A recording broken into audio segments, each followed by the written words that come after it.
Folks, welcome back to Nostalgianomics. Have you heard history repeats itself? Because I feel that's exactly what's happening right now with the Sword and Shield era, as it relates to Pokemon XY. Let me explain to you for anyone who wasn't around back then, because I got in kind of near the beginning of Pokemon XY in the 2015-2016 time when a lot of people got back in the hobby. The problem with that was Pokemon XY actually started in 2014. So Pokemon XY Base, Flashfire, Phantom Forces, and Furious Fist were the first 4 sets in XY.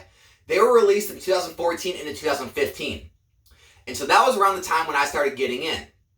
During that time, the new sets were Primal Clash, Roaring Skies, right? Those were the sets that were being released kind of into the boom of Pokemon Go, and then it was led into the boom of evolutions, okay? And so Pokemon had a hard time getting used to that new demand, all the influx of all the people my age, the people in their 20s getting back into Pokemon, kind of the first boom before the COVID Logan Paul thing, right? And so as Roaring Skies, Primal Clash were being released, the boom was happening, and so Pokemon saw that and started ramping up the print runs. So the sets after that, the Breakthrough, the Breakpoints, the Fates Collide, Steam Siege, the Evolutions, those were printed at a lot higher rates than the early sets were. Now, Pokemon saw this. They saw sets like Roaring Skies go into the moon, but they didn't go back for whatever reason and print all the early sets. They didn't reprint the XY Base, the Phantom Forces, the Furious Fist, the Flashfire. They went back and reprinted the Primal Clash and the Roaring Skies, right? And so those saw huge price rises and huge price decreases. And a lot of the other the later sets were just printed to oblivion, XY being one of the biggest ever. And those prices stayed stagnant for a long, long time because there was just so much product in the market. Pokemon way overprinted the supply to the amount of demand. I mean, there was a lot of demand, just not that much. And it took years for that stuff to move, right? Also back then, it wasn't like in Sun and Moon or early Sword and Shield.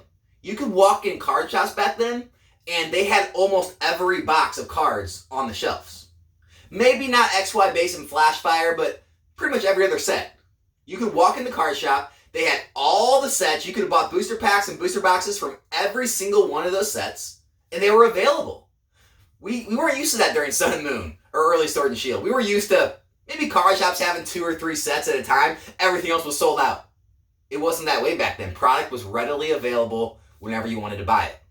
Now, as the sets age, they'd raise the price, 100, 110, 120, 130, maybe 140, 150 a booster box, but they were still available. Fast forward to Sword and Shield. Tell me if this sounds familiar. Sword and Shield Base and Rebel Clash were released during the boom, but it wasn't enough supply to the demand, and they did not reprint it. Sound familiar? Sound a little like XY Base, Flashfire, Furious Fist, Phantom Forces? Okay, then what happened? Well, you had Vivid Voltage and Darkness Ablaze that were released kind of coming out of the boom, right? Prices skyrocketed. What happened? Pokemon reprinted them to oblivion. What happened? The prices dropped and stayed stagnant. Sound like Roaring Skies and Primal Clash? What happened after that? Pokemon continued to ramp the print runs and print every other set as much as they possibly could. Sound like every other set in XY? Now, you can just kind of take one set here, put one set in there. I mean, yeah, XY Evolutions was the last set in XY, and Evolving Skies is not the last set, it's one of the middle sets, but same type of thing. They're going to keep printing Evolution, or Evolving Skies, just like they kept printing Evolutions. They'll print it into the ground, I'm sure, and then it'll take time for it to get out of being stagnant and move. But it's all the same thing. They're doing the same exact game plan, the same blueprint. They're just switching sets up. Like, yeah, instead of it being called Phantom Forces and Flashfire, it's Sword and Shield Base and Rebel Clash. Instead of it being Roaring Skies and Primal Clash, it's Vivid Voltage and Darkness Ablaze. It's the same exact blueprint. It's just playing out again 6 years later. Okay? That's all that's happening right now. That's it. And eventually Pokemon's going to realize, okay, the demand isn't as high anymore, so we don't need as much supply. We'll ramp that back, and it's just going to take years for things to move. Now, did things in XY eventually move? Of course they did. Are the first 4 sets in XY still the most expensive sets? For the most part, yes.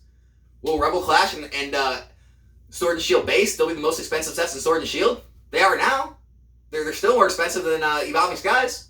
They're the most expensive now, right? Are Vivid Voltage and Darkness Blades underperforming some of the newer sets? Yeah, they are.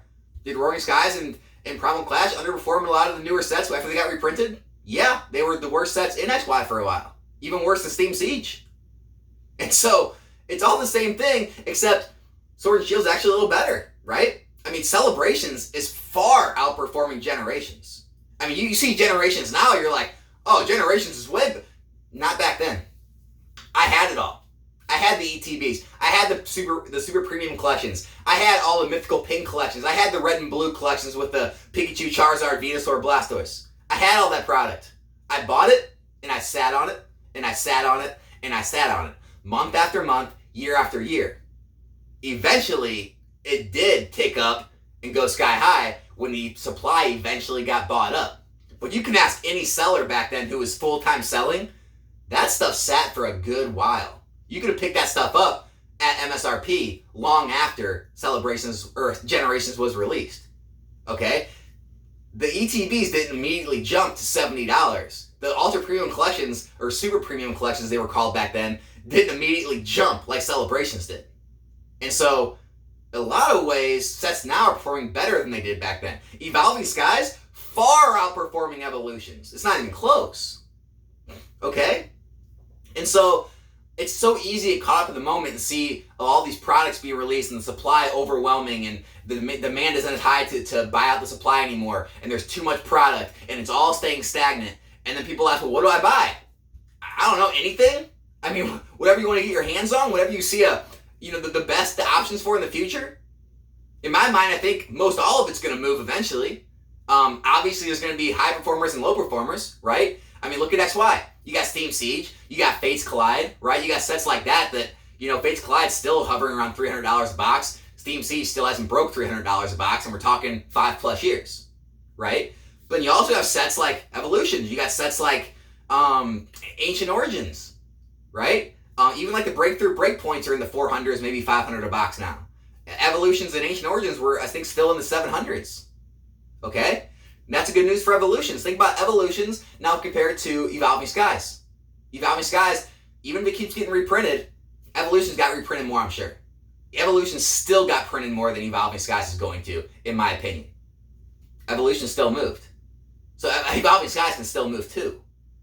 Now, as far as looking back at history like the ETBs and XY, those are probably going to be a different story.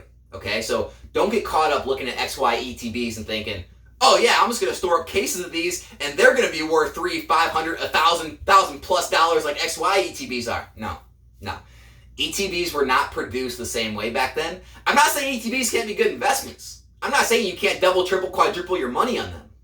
I'm just saying to look at ETBs and Evolutions like XY Base or if you look at like Phantom Forces ETBs or anything like that, you're going to see those like high hundreds, thousands of dollars in ETB. It's because they were so low produced. There were so few of them back then. They weren't a main staple in the hobby. They were just an auxiliary product. Now they're such a main staple. They're being so mass produced. Everyone's buying them. A lot of people are keeping them. It doesn't mean they're not going to rise over time just like sealed product does. It just means be more realistic with your expectations on those. But as far as the booster boxes, we've seen this show before. We've already seen this. We know how it ends. We know it's going to be stagnant for a while. We know we're looking at 2, 3, 4 years of stagnation. Okay? What happens though, guys? I mean, if I sound like a broken record, things go out of print, right? Supply dries up. As the supply dries up, people see that. They start raising their prices. And then one seller after another sells out, which leaves a higher price seller. People say, well, there's no cheaper option. I got to buy from him. And eventually up the ladder it goes. So it's nothing new. It's just a lot of people are newer to the hobby. They got in during the Logan Paul COVID boom. They didn't get a chance to see XY. They're only used to Sun and Moon. They're only used to seeing a few products on the shelves and all the products selling out really rapidly and prices going right up. And you're so used to that you don't understand how things were before and how things did perform. Now look, 2014 is the earliest XY set, so yeah, we're 8 years removed from XY, but the newer ones like Evolutions, we're only about 6 years removed from it. Unless if you take the time of when it was still in the market for those cheap rates of not under $100 a booster box. We're probably 3, 4 years removed from that. okay? And so you're looking at a course of like 3 to maybe 7, 8 years. All those boxes have moved. The lowest one being Steam Siege, which maybe is, I don't know, 300% or 200% up. That's the worst. So 200% in under 8 years, or Steam Siege is later, so, under 5 years, 6 years, not bad, okay? Still not bad. Now, what this also tells you is that could Rebel Clash and Sword and Shield, if they don't see a reprint, could those still be one of the highest performing sets in the era? Just like XY Base, Phantom Forces, Flashfire were? Because they were the earliest and they didn't see the massive reprints? Possibly. Roaring Skies and Primal Clash came back, even though they were the most heavily reprinted sets other than Evolutions. They saw price drops into the 70s. They still came back. They're 400s a box. Vivid Voltage and Darkness Blaze do around the same thing. All the other sets, what? Fusion Strike, Chilling Reign, all these sets that are being reprinted and they're staying stagnant because they were printed too much. So were Breakthrough. So was Breakpoint, right? Fates Collide. How are they all doing? 300s, 400s, maybe almost 500 a box. So, just calm down, everyone, okay? Obviously, there's no need for FOMO right now. You got time. It's time to be strategic with the products you're buying, with the sets you want to move into. But when you're hearing things like everything's overprinted, there's way too much product, the supplies and the supply's too high for the demand now. Yeah, I agree. There's too much. The supply is too high for the demand. The popularity isn't as high. People aren't spending as much money. They're not FOMOing into sets. The scalper market isn't there anymore. But we've seen this before. History is repeating itself. And if you go look back at XY and how it performed, you wouldn't be worried in the slightest, just like I'm not. So, hope this helped. Hope this gives you a good idea on what the future could be like of this product, even though right now it seems like everything is kind of flat. And hope everyone continues to do well in their Pokemon collecting and investing journey. My name is Alex, this is Nostalgianomics. We'll be back here in a new video soon. I'm out.